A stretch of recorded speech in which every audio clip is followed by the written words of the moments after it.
35 seconds remaining. Lloren, the spin, drops it off to Bayani. Blocked by Sacro from behind. A second to shoot. They have to put it up. Morales. They're down by one. Arimado attacks the defense.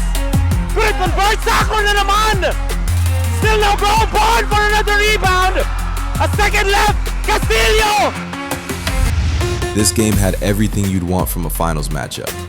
Pace, pressure, and young stars stepping up on the big stage. Pasig came in as the defending champions, but San Jose Batangas had zero fear, led by a blazing hot John Arimado and clutch scorer Josh Bolante. Norben Muktamar and Russell Bayani powered Pasig with energy on both ends, while Bon Sacro brought elite rim protection and hustle for San Jose. The game swung back and forth with huge runs, fast break highlights, and clutch buckets down the stretch. Gets it to Bolante for another triple. Gets another one back to back. The peak moments came in the fourth quarter. San Jose's comeback surge, Volante's back-to-back threes, and Pasig's composure in crunch time. Bolante with a spin move, high off the glass, too strong. Sacro with a follow. It felt like a full-blown playoff thriller. It's off the floor. Muktimar pa rin. Completes a layup on the other end. Ating Manny Pacquiao Jr. MVP of the season number 2. Couple of misses. But we can see ito si Jimmer Lloren na tanggal ang kanyang sapatos kaya na-open. Renzo Arimado comes off the bench pero agad pinasok na siya dito ni Coach Paul as we see this 3-pointer by Norben Muktimar For this game, especially nga na wala nga itong kanilang mga usual shooters, mga usual scorers na sila Hinogin and Junior De La Rama. This is the player that we were talking about, Silent Eye Armado agad, trying to get him off that offensive glass. Lloren, that patented spin move, overshoots a layup though. And like you mentioned, no, tall order talaga para sa mga big men ng Pasig as we see this shot by J. Mark Lloren and Armado, sidestep maneuver, goes reverse for the bucket. Yung mga penetration na ginagawa dito ni John Arimado. Volante, it's his first 2 points in sa ating ball game. This is one player talagang kailangan ding mapagana ang kanyang opensa in order for San Jose Batangas to have a chance in the series. Well, I thought Balyena had a shot there already. Balyena pulls up for 3. Off to the left. Ayaw for that rebound. Alforque ahead to Bayani. Draws the contact and the basket. Just a smart move galing dito kay Rosel Bayani. Leaking out and to go full speed and then step on the brakes at the last second and still go up for a shot. Mahirap na gawin yun. Snatch Corritana, dipsy-do of his own. Dito naman sa kabila para sa San Jose Batangas. Cuts the lead down to 1, 13-12. To really spark something, a positive energy para sa kanilang bench. Muktimar, that long 2-pointer. I think he would have to produce a lot more than what he usually does kasi nga wala ang kanilang mga key players. And he gets a block, doing it both ends of the floor. Muktimar pa rin. Completes a layup on the other end. And Rosel Bayani just doing a great job. Offensively, I think that's his 4th or 6th point already. And he's also the one getting itong si Bolante on the defensive end. Off on the attempt para kay Josh Bolante. He does come up with a steal, decides to attack, and finishes. Shot, pero itong si Alforque decided to do one more dribble, kaya sila natapikan. Palitan ng turnover parehong kupunan. Intano with a pull-up. Gets his first 2 of the game. Back to a 7-point advantage para sa Pasig Apase Timothy's 21-14 with 2:29 remaining. He's the one coming in para dito kay Bolante. So yung shoes na naiiwan ni Bolante when he comes out of the game, yun ang role ni Sacro. Spacani gets a 3-pointer to fall. Makes this a 9-point lead now para sa Pasig, 24-15 with under 2 to play dito sa ating first period.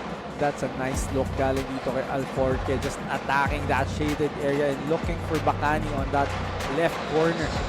But Nash Corritana once again naisahan. But hopefully for Norben Muktimar, it's nothing serious.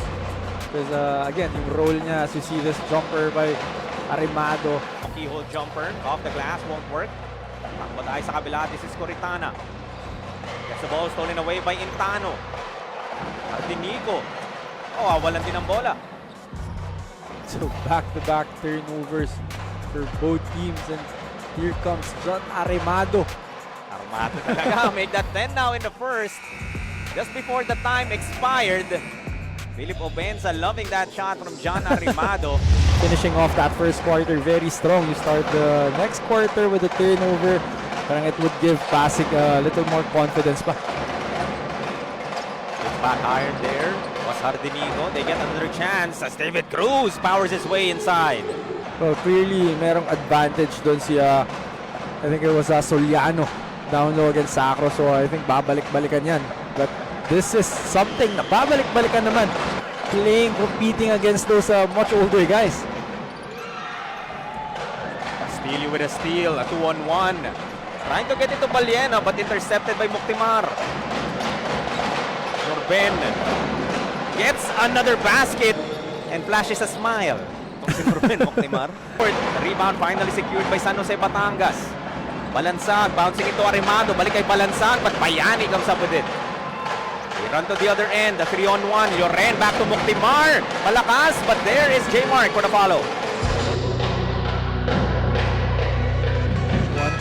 After a turnover, yun yung mga sitwasyon na binabagsakan. Carlos left all alone. And you don't do that if you come San Jose Batangas. And right after you said that, he was left alone. This guy was left alone. I was supposed to ask why. Benedict Gaitos, one of the deadliest, if not the deadliest shooter dito sa ating laro. At Bon Sacro. Nasa baba niya natanggap yung bola pero tinaas niya para itira yun sa ring. It's a badly needed basket para San Jose Batangas. Nagdahan-dahan ang bumibitaw itong Pasig. And Norben Moctimar continues to stay hot. Make that 13 now para kay Moctimar. Couldn't get the bounce. There was Morales. Baliena secures the rebound. Ahead to Arrimado. Challenges Moctimar and finishes. Double performance itong si Norben Moctimar. So alam mo talagang he's a rebounding guard as we see Bon Sacro with another denial. Arrimado able ahead to Bon Sacro. Nabitawan na nga but still able to convert. 7-0 run para dito sa San Jose Batangas ICC Blue Hawks. Dropping to Morales underneath. It's an end one. Well, Volante is not just a weapon para dito sa San Jose. No, he was actually the hero of that game 2 and the previous series. Sacro na naman off the glass for 2. At the end of the first half, the score is 42-38 in favor of the Pasig. Going over that screen, fighting over. Talagang masasaktan at matatamaan ka eh. It's a 4-0 blast. That knows already how to win. Meron siyang meron silang parang switch eh, na alam nila when to turn that on, turn that off. As you see this 3-pointer from Coritana. Again, merong mga switch yan na parang pagdating ng third quarter or fourth quarter, on na natin to. And then all of a sudden, everything na gawin nila talagang tatama na lang on their favor. Bacani stepping in off the glass. Gandang balanse para dito kay Bacani. But stolen away here by San Jose Batangas. Coritano beats Arrimado on the attack once again. Baliena from the corner knocks down the triple. So this three-guard combination of the offense of Pasig, a little confusion on how they're gonna execute and attack this zone. Morales, siya naman ang susubo. Bawi naman agad para dito sa Pasig capacity Pasig.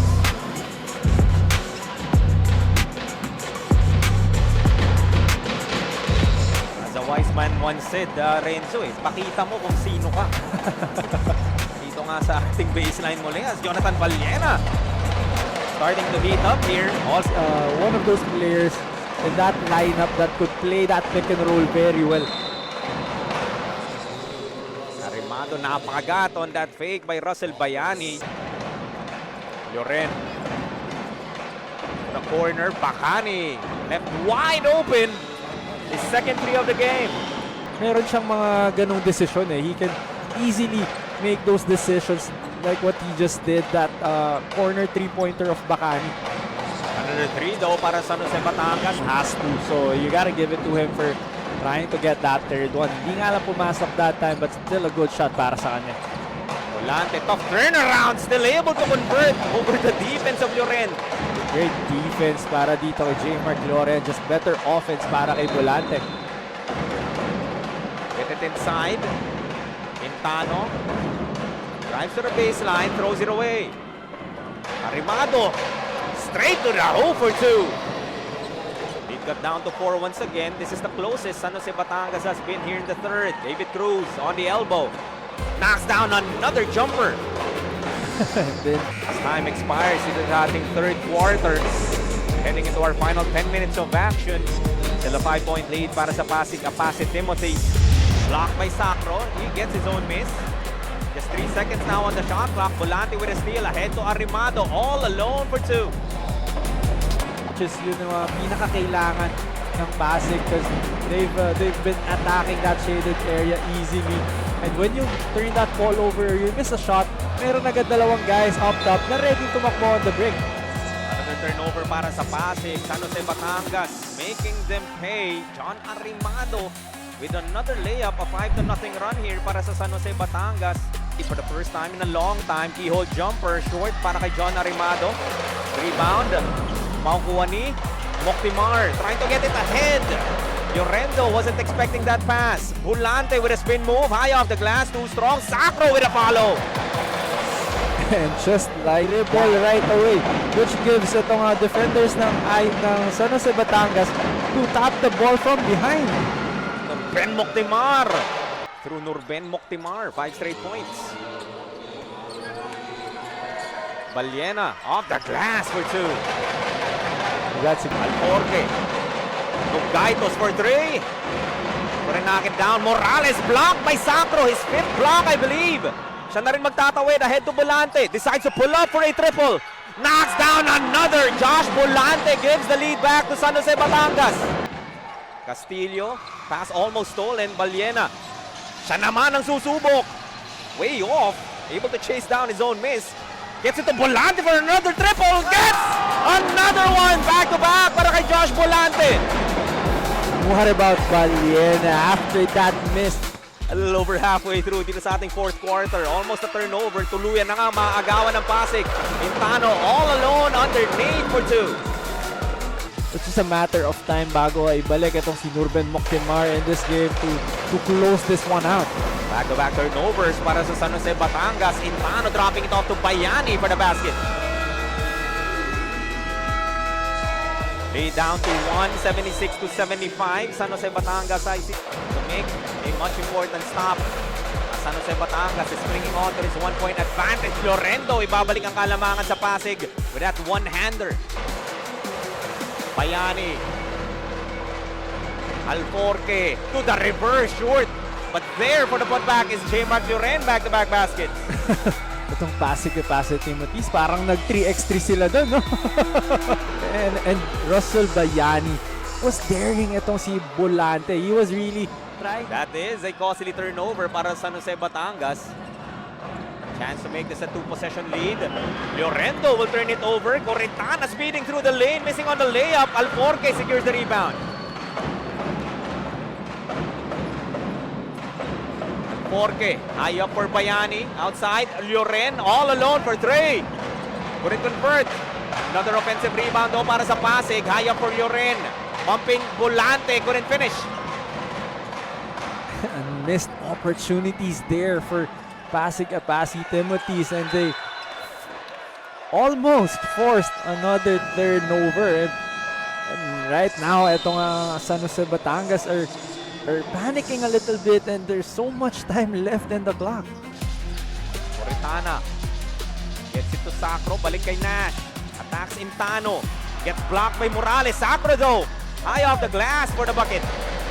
And another offensive rebound para dito kay Sacro. Nobody was there to box him out. That's 14 now para kay Bon. Lead down to 1. Bayani pipihit. Great coverage there. Intano takes a peek at the clock. 8 seconds to shoot. Intano pa rin on the move.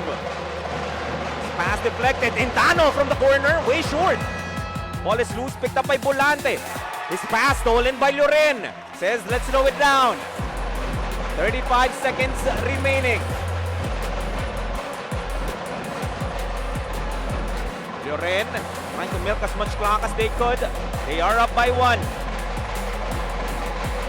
Loren, the spin, drops it off to Bayani. Blocked by Sacro from behind. A second to shoot. They have to put it up. Morales, short. Rebound, Bulante. Just 12 seconds now. They're down by 1. Arimado attacks the defense. Good convert. Sacro na naman. Still no goal. Bond for another rebound. A second left. Castillo couldn't get it to drop as time expires and Pasig will hold on for a 1-point victory. That's 4 opportunities para sa San Jose Batangas. Just couldn't get the basket. And what a way for Pasig Timothy's to finish this game off after playing great almost the entire game. Finishing this game off with a defensive stop is Pasig Timothy's. Credit Morales getting that big block. Would have counted if it went in. Almost para kay Castillo. What a ball game that was. Kanina po nag-focus lang po ako sa opensa at saka sa depensa. At saka sa mga teammates ko binibigyan ko ng magandang play. At siguro para sa akin kanina yung mismatch din. Kasi medyo malaki kami sa mga guard sa kanila. Yan. Actually, binigyan lang ako ni coach ng isa pang chance eh. So kasi sobrang pangit ng first yung mga second half, first quarter, sobrang pangit ng tinakbo ko. So sabi lang sa akin ni coach, binigyan niya lang ako ng tiwala. So abang nasa court ako, sabi ko ayoko sayangin kasi nandito na kami. Yung pinaghirapan namin sa Antipolo, JY, syempre ayaw din namin bitawan tong game na to. Yun, nagpapasalamat din talaga ako sa mga coaching staff and lalo na kay Coach Jay sa tiwalang binibigay na sa amin every game.